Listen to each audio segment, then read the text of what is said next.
একটি মেয়েকে তার কলেজে গ্যাংরেপ করার সাহসটা কি করে হয়? কারণ এখানে যারা করে তারা জানে তাদের কিছু হবে। তো পশ্চিমবঙ্গে এইগুলো এখন মানে মেয়েদের অপমান করা, অসম্মান করা, রেপ করা যেন মুখের ভাষা, মানে কাজ। এটা একটা মানে খুব গৌরবের ব্যাপার হয়ে দাঁড়িয়েছে। আমি একজন বাংলার মহিলা এবং বাংলার একটি মেয়ের মা হিসেবে আমি মনে করি এই ঘটনা যদি আজকে দোষী শাস্তি সাজা না পায়, চূড়ান্ত সাজা না পায়, বাংলার মেয়েদের যেভাবে তলানিতে ঠেকছে নিরাপত্তা, আমার মনে হয় না বাংলায় আর ওই বিশেষ করে সনাতনী ধর্মের মেয়ে যাদের ওপরে চলছে এরা বাইরে বেরিয়ে কাজ করবে। এদেরও বোধহয় বোরখার ভেতরে ঢোকানোর চেষ্টা করা হচ্ছে। এবং শাসক দলের যদি পরিচিত ঘনিষ্ঠ বাঁচে দল করা হয়, তারা মনে করে তারা আইনের ঊর্ধ্বে, তাদের জন্য কোনো ল অ্যান্ড অর্ডার নেই, তারা যা ইচ্ছা তাই করতে পারে। দিদি, কসবার ল কলেজে একজন ছাত্রীকে ধর্ষণ করা হয়েছে, আপনি এই ঘটনাটি শুনেছেন? ধর্ষণ না, গণধর্ষণ। একজনের বেশি লোক তাকে ধর্ষণ করেছে কলেজের ভেতরে, ক্যাম্পাসের ভেতরে, ঘরের দরজা বন্ধ করে। চিন্তা করা যায় কত দুঃসাহসিক আর কত ভয়ানক, ভয়াবহ। মানে আজকে একটি মেয়েকে তার কলেজে, তার ইনস্টিটিউশনে, যেখানে সে লেখাপড়া শিখতে গেছে, সেখানে সে গণধর্ষিতা হচ্ছে। কোথায় দাঁড়িয়ে আছি আমরা?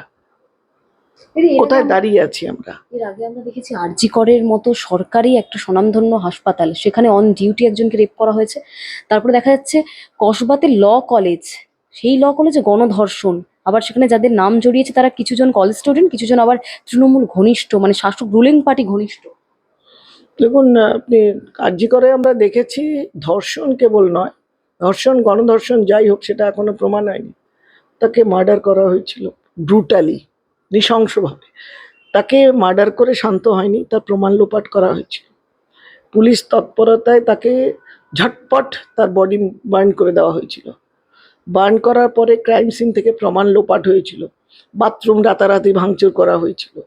সেখানে আমরা দেখেছি যে একজনকে দোষী সাজিয়ে বাকি সবাই পালিয়ে গেছে, আজ পর্যন্ত তা হয়নি। আর একটা হাসপাতালে, আরজি করের মতো এত পুরনো, এত সুনাম যেসব কলেজ, সেখানে কিছু করেনি, কিছু হয়নি। কি হবে জানি না।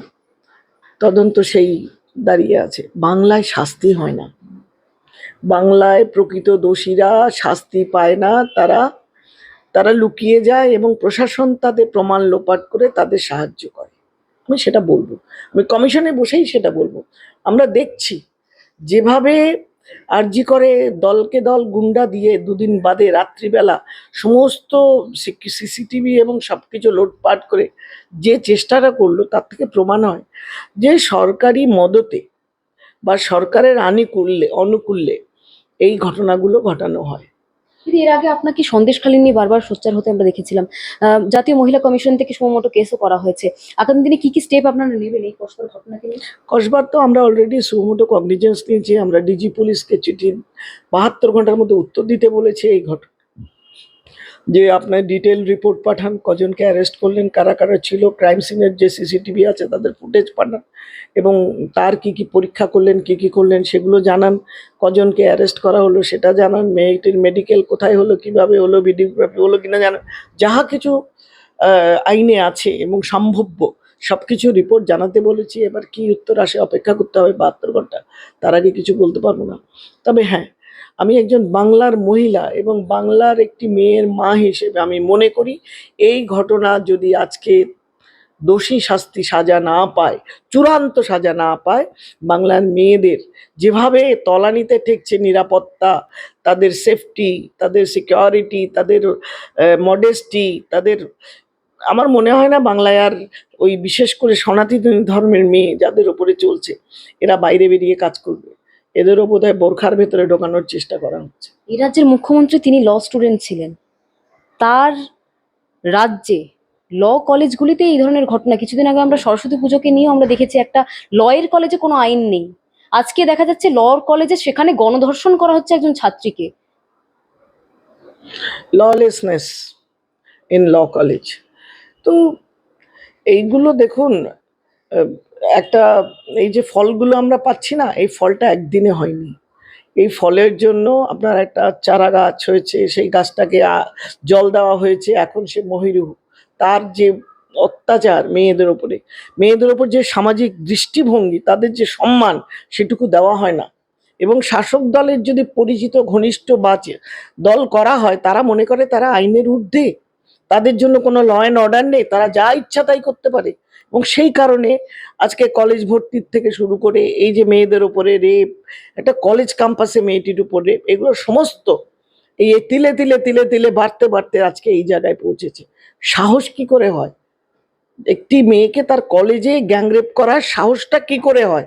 কারণ এখানে যারা করে তারা জানে তাদের কিছু হবে না, তাদের কিছু হয় না। তারা শাসকেদের বদান্যতা বা আইনের ফাঁক ফোকর দিয়ে তারা ঠিক বেরিয়ে যাবে, তাদের কাছে অনেক পয়সা আছে 2 নম্বরই, এবং তাদের সরকার সাহায্য করবে, পুলিশ প্রশাসন চুপ থাকবে, কোনো কাজ হবে না, এবং তারা এইসব করে বেড়াবে। মেয়েরা আজকে বলির পাঠা, তাদের কোথায় কোথায় থাকবে, তারা কোথায় যাবে? তারা আজকে কাজ করতে বেরোলে ভয়, রাস্তাঘাটে বেরোলে ভয়, বাড়ির ভেতরে ঢুকে রেপ করা হচ্ছে। আমার বাড়িতে আমাকে ঢুকে জোর করে রেপ করে বেরিয়ে যাচ্ছে, পুলিশ অ্যারেস্ট করে ছেড়ে দিচ্ছে। গতকাল এই হিয়ারিং নিয়ে এলাম কল্যাণীতে, বেশি দূরে নয়। তো এই ঘটনা অহরহ ঘটছে, কটা মিডিয়া দেখতে পাচ্ছে? মিডিয়া কেবল হিনিয়াস এবং ওভারঅল সর্বত্র বাংলায় যেভাবে রেপের ঘটনা, অ্যাটেম্প টু রেপ, এবং মহিলাদের অসম্মান, মহিলাদের মানে দিকে যেভাবে কুরুচিকর মন্তব্য বড় বড় নেতারা করছে, সবকিছু মিলিয়ে মিশিয়ে দেখুন মেয়েদের আজকে কমোডিটি হিসেবে ব্যবহার করছে শাসক দলের নেতারা এবং তাদের পরিচিতরা। এই কমোডিটি আউটলুক সমাজ থেকে যতক্ষণ না যাবে, ততক্ষণ কিন্তু আমাদের মেয়েরা একজনও নিরাপদ নয়। এবং দৃষ্টান্তমূলক শাস্তি যদি বিচার ব্যবস্থা না করে, সরকার যদি তাতে পজিটিভ রোল না নেয়, তাহলে কিন্তু আবার সেই থিমিয়ে যাবে। আবার 15 দিন বাদে দেখবেন আরেকটা ঘটনা এসে গেছে, এটা চেপে গেছে, এবং যিনি দোষী তিনি দিব্যি ঘুরে বেড়াচ্ছেন, আবার আরেকজনকে ক্রাইম করছেন। তো পশ্চিমবঙ্গে এইগুলো এখন মানে মেয়েদের অপমান করা, অসম্মান করা, রেপ করা যেন মুখের ভাষা, মানে কাজ। এটা একটা মানে খুব গৌরবের ব্যাপার হয়ে দাঁড়িয়েছে। বাংলা হান্টের আরও খবর দেখতে নজর রাখুন। বাংলা খবর মানেই বাংলা হান্ট।